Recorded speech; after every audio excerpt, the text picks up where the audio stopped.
Afternoon, folks. I'm Dave Canterbury with Self-Reliance Outfitters in the Pathfinder School, and I'm out here in the wildlife area doing a resource walk. And the reason I'm doing that is because we had a lot of people this weekend at the past intermediate class, and it seems to be a historical thing, and maybe I need to really concentrate harder on this type of the training. But when we're looking for punk wood to make charred material, there's certain woods that make better char than others. Resinous woods like pine, even if they're punky and rotten, don't make the best char because of those resins inherent in the wood. Things like willow, things like poplar, all make fantastic chars because they make fantastic bow drills. So if you look for something, if you want to kind of key that in, generally speaking, non-resinous woods that make good bow drill fires will make good punkwood chars. My preference in eastern woodlands is aspen punkwood. So we're going to take a look and walk around. We're going to find a couple aspen groves today. We're going to look for some downed aspens, some blowdowns, and some rotting aspens. And we're going to look for some punkwood material that we can take back and process so I can show you what it looks like. It looks completely different than most punkwoods because it opens up a lot of surface area when you carbonize that material to accept sparks that are low temperature from things like a rock and a knife or a flint and steel set, not a ferrocerium rod. Don't get confused. It's completely different. This type punkwood should even take the temperature spark that will come from your cigarette lighter if there's no fluid left in the lighter and it will only spark. That should light this type of punkwood easy enough. So let's take a walk around, see what we can find, look at some other resources, and then we'll take it back and we'll work it up.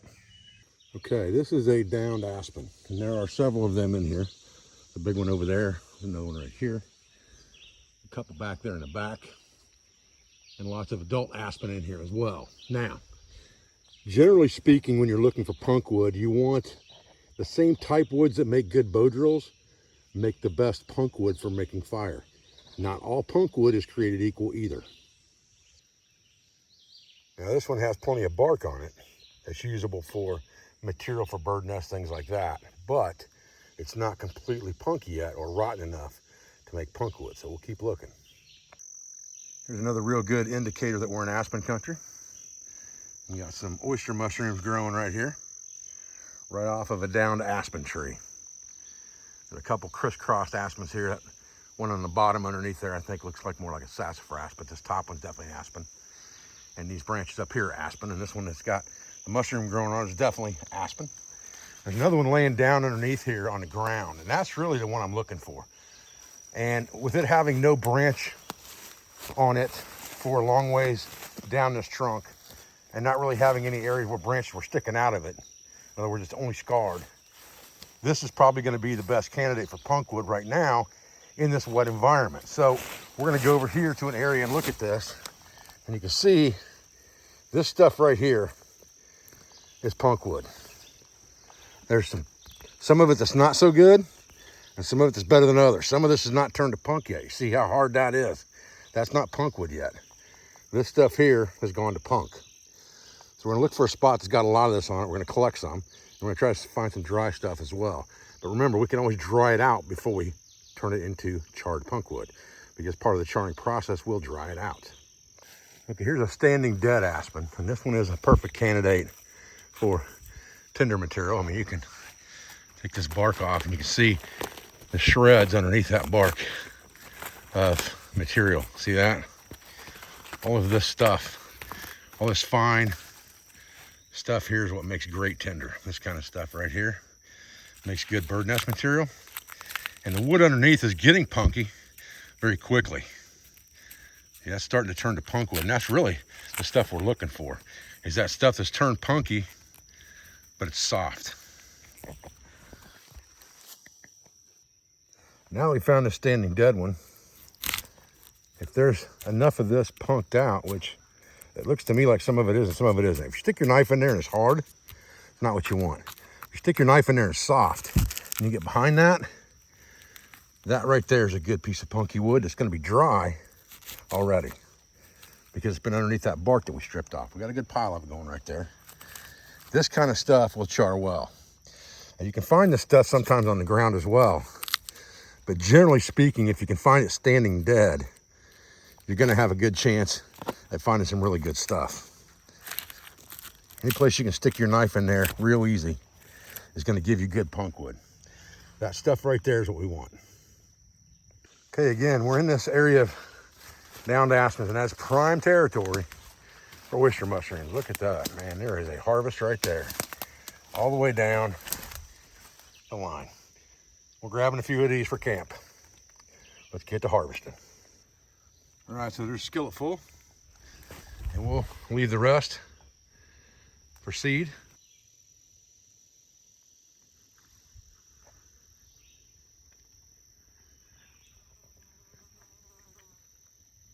Really easy to identify this mushroom. Thing's got gills all the way down to where it attaches to the tree.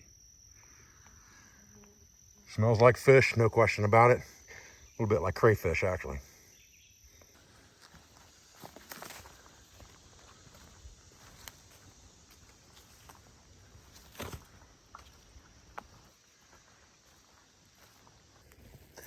All right, there's a pretty good sign we're in the right area. Now all we gotta do is find some good punky wood. There's a lot of good down aspens in here. I want to find something that's a little better than what we looked at earlier before we take it back and char it. All right, we're up in these aspens here, and here's some chicken of the woods. Nice big piles of it. There's a downed aspen right there. And here's another standing dead aspen right here where that one fell off of. And there's that chicken of the woods right at the base. Another lone chicken of the woods growing there, out here in this area of aspen. Still not finding exactly what I'm looking for, but we will. Just keep on walking. A few more oysters growing in this one, and it's got some white wood exposed. And this is really the area that I'm looking for the good punk wood, is in this exposed white wood. But it's got to be really punky, and I'm not sure that is yet.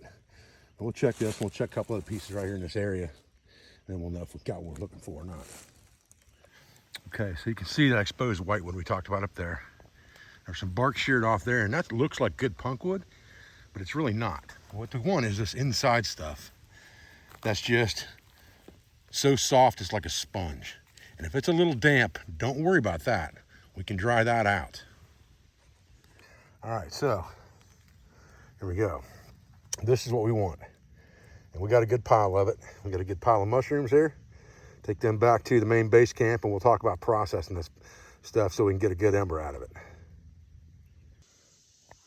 I'm walking out of here, and look at this. Man, oh man. Talk about the king of tinder. That thing is just ready to be peeled off and get all that great bird nest material out of it. So let's have a discussion about this char. What we did was we took all of that wood that we collected, that punky aspen wood, and we put it in our bottle, and we put our cup on top of the bottle, just like this, and we placed it in a fire. And we left it there until we thought it was charred. Generally, when it quits smoking, it'll be charred. Now, you don't have to have holes in a container necessarily to make a good charring tin or charring container. It just has to have a seal that will allow gases to escape. So the hinges on an Altoids tin are enough to let those gases escape. The difference between where this bottle rests in this cup and this gap is enough to cut off the oxygen but let the gases escape. And that's really the important part of this charring process, is we are removing one of those legs from the triangle of fire. We have heat, fuel, and oxygen, and we're taking away the oxygen element so that it can't burn. It can only carbonize through superheating the material. The reason aspen and those softer woods that are non-resinous are so good for char is because they open up surface area better because they're a softer wood. So they're more porous, and they open up pores in the wood when they get charred. Now, the material is going to reduce dramatically in size when you char it, but it's also going to be very light, very fluffy, and it should almost be powdery if you compress it in your hand. It shouldn't take anything to squeeze it between your fingers and it turns to powder. If it's any harder to do than that, it's probably not good char. The only thing you can do to ruin this char is to allow oxygen into the container when it's superheated. So we're gonna wait until we can physically touch this container with our hand comfortably, which I can't quite right now, before we open this container to see if our char is done. Now, if we have areas of this material that are not charred, it doesn't mean it's ruined. We can always just put it right back in the fire, seal it back up, and do the whole process again. It doesn't hurt a dang thing. However, if there's already material in here that's black, that material is already charred and it will work for your needs while you are concentrating later on recharring a material that didn't get charred the first time. So really, let's talk for a minute while this is cooling down. What's the advantages to making char? One of the things that I saw a lot of comments on the other day, I shot a video on horsehoof fungus and I lit it with a ferrocerium rod, and I had a tinder bundle laying there. And people were like, well, why didn't you just light the tinder bundle with the ferrocerium rod? You could have easily done that, but it wasn't the point to the video, because if your tinder bundle is damp or marginal, it's not going to ignite as easy with a ferrocerium rod. That's a temporary, short-lived heat. A coal or an ember or a piece of charred material that's on fire creating a coal gives you longevity of heat to dry the surrounding material out and then create combustibility. That's the advantage of charred material. And it's one of the first things I teach here at the Pathfinder School is to make charred material so that you have next fire mentality. And we got some rain all the way around us right now. I'm not worried about that. Even if it starts to sprinkle, this is still going to work just fine. We just don't want this char to get wet. So you have to protect the char after you make it. Okay, now let's look at this char. Let's see what we got. We got a little bit of dampness here on the stump. Now you can see there's some areas of that aren't quite charred, where that white is. But a lot of this is good and charred. And you'd be able to see this. If I take that in my hands, it almost just crumbles in my hands. And that's exactly what we're looking for in good charred material. So now we just stick that in my bird nest, like that.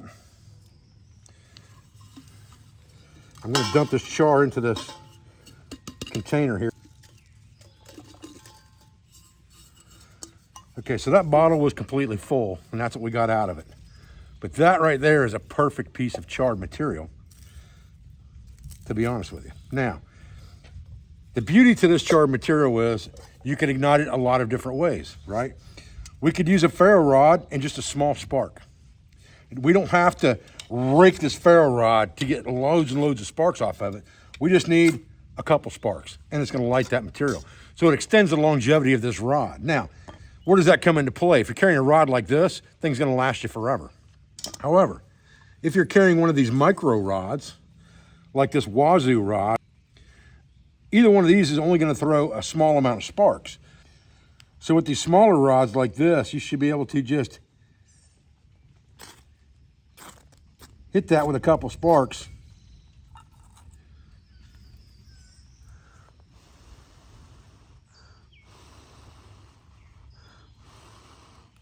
And easily have a piece of charred material that you can throw into your bird nest. The other advantage to these things is, things like a lighter, like this spent lighter that's got a hole drilled in it, that won't do anything but spark. We can take a decent piece of this charred material and just kind of break it off. And again, just kind of smash the end of it a little bit to expose surface area and stick it up in the housing here.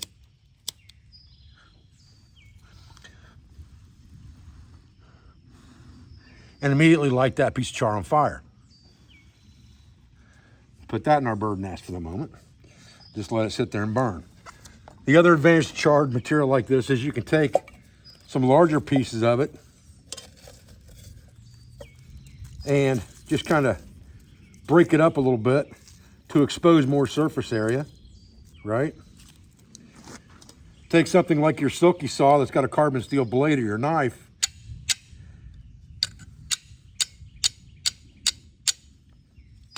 till one of them catches, just like that. Put that on something else or in another piece to catch them both.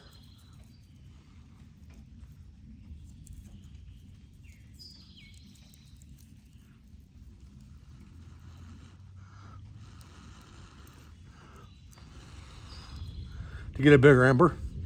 And now you can see, after leaving that stuff in this tinder bundle, you can see what we've got going on here. We got lots and lots of charred material that's on fire here. And now all we have to do is fold that thing up. Even if it's a marginally damp tinder source, we're trapping a lot of heat in here to dry things out. If I just fold that over on itself and let it smolder, it will probably combust on its own without me even doing any work, just from the wind blowing through it. So we'll just let it sit there till it combusts and see if that works.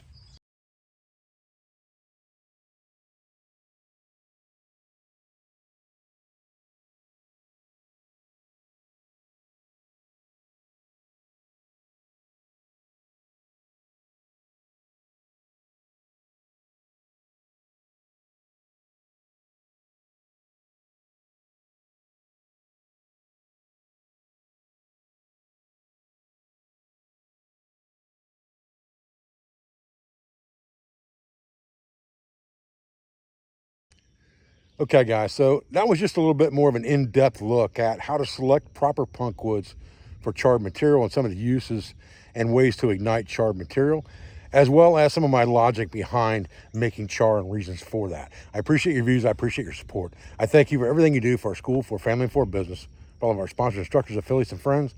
And I'll be back with another video, guys, as soon as I can. Thanks.